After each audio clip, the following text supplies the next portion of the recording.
Alright guys, welcome to Tom Reefer Studio. Here's the 20-gallon mixed reef for you new viewers who haven't seen the studio yet. Here's the 3.5-gallon PICO reef. And here's the 5-gallon tall. Closer to 6, as I always say, custom made. And up here is the latest addition, the 10-gallon Peninsula reef.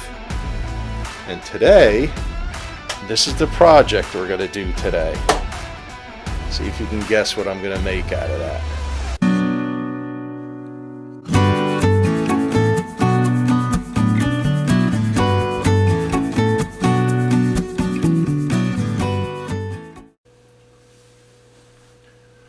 Observation is key. Just remember that. This studio, it's only been up a year. I had the 20-gallon was the first tank. Then I went to the 5-gallon tall. Then I went with the PICO reef.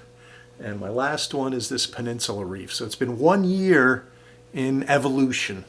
Overflow box. What I wanted to do is put this external overflow box on so I could put my skimmer down inside it, my heater, as well as remove the Skim 350 because this becomes the surface skimmer. So that's what we're going to do today.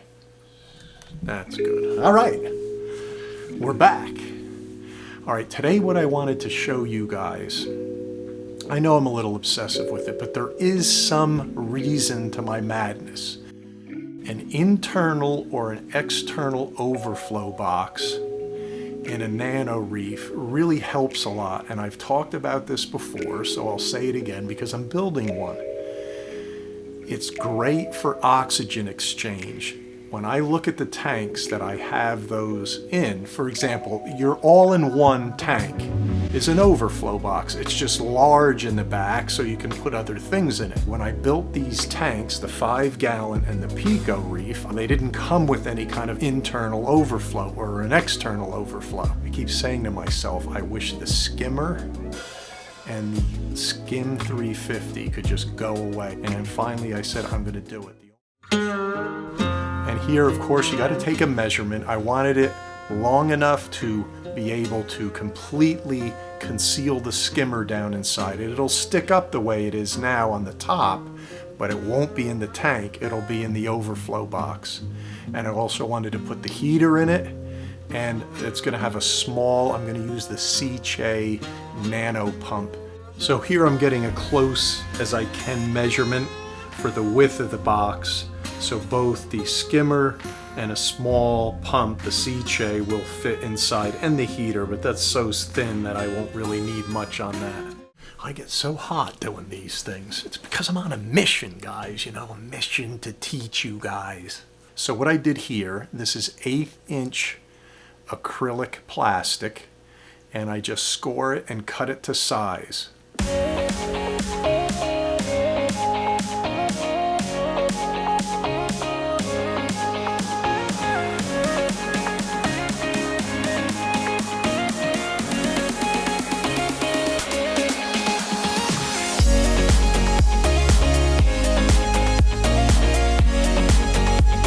What I'm using here is that black aquarium sealant. It's ASI, I think, and it's really good stuff. It works well.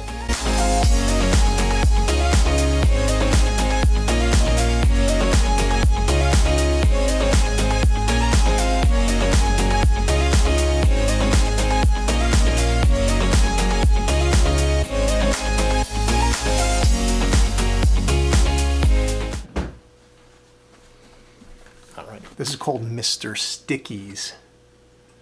All right, so this is the overflow box. I'm going to use the glue.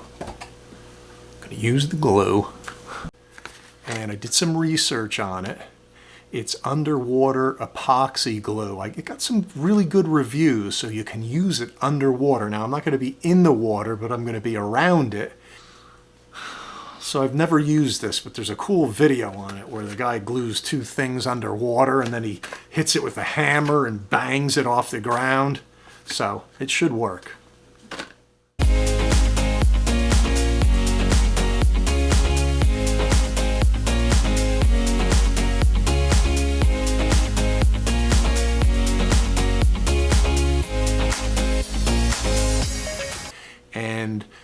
I build the top of the tank up higher, my idea is to use black acrylic to kind of frame it. This is kind of the artistic part of me, guys. I had to figure out how I could put the overflow box on the outside, and in doing that I have to build the height of the tank up a little so it creates an overflow section. So this is how I did it. So this will give you a little idea, guys, of what I'm talking about here. What I have on order is another piece of this. And my idea is to put this right like this. See that? And what's cool about it is it'll cover up a little of this stuff. I mean, I could even go higher with it. I haven't decided, but here's a better angle for you. So I'm going to do this kind of thing. So it's going to hide it. And that way the height, I'll probably put this right about to there. The height will allow the water to go down below. See, and this is going to go back in here like this. And all this stuff comes out then. Skim 350, which I'm not that happy about, and the skimmer can go down inside this. Let's give it one more shot. Like that. Like that. See what I'm talking about, guys? That's going to clean it up so nice. It's going to really look good. Like that. Like that. Like that. Like that. See how it frames it out, guys? I've had a couple viewers ask me about why I use canopies on my lights, and this is the perfect reason. They frame it.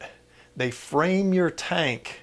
So all this stuff in here is not a distraction. Your eye goes right down into the tank. All right? All right.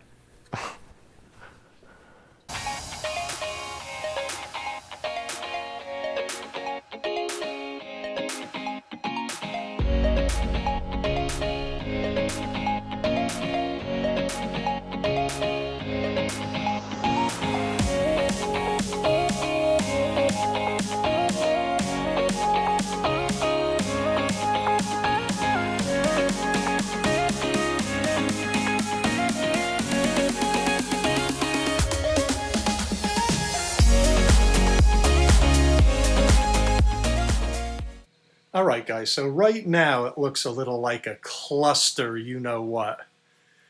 But if you've tiled before, or you're a tilist, you'll know that tape is a tilist's best friend. It's holding everything in place, and then when it sets and hardens, I'll peel the tape off. All right, there it is, guys. I'm a little concerned about the white glue on the back, but I'll let that grow in and that'll disappear in time. But this part here looks nice. I can't start it today because I did some siliconing this morning in spots that I was a little concerned about water getting through. So on Water Change Wednesday, I'll show you.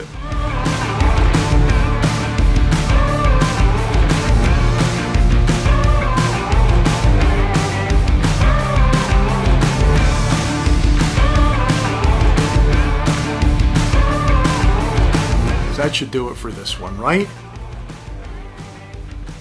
I agree. I have to keep doing that over and over again, guys. I'm getting more new viewers, so the I agree thing, they may have no clue that I've been doing that for probably 6 months to a year now. So anyway, new viewers, my thing is, I agree when I say there's enough. Who wants more of Tom Reefer anyway?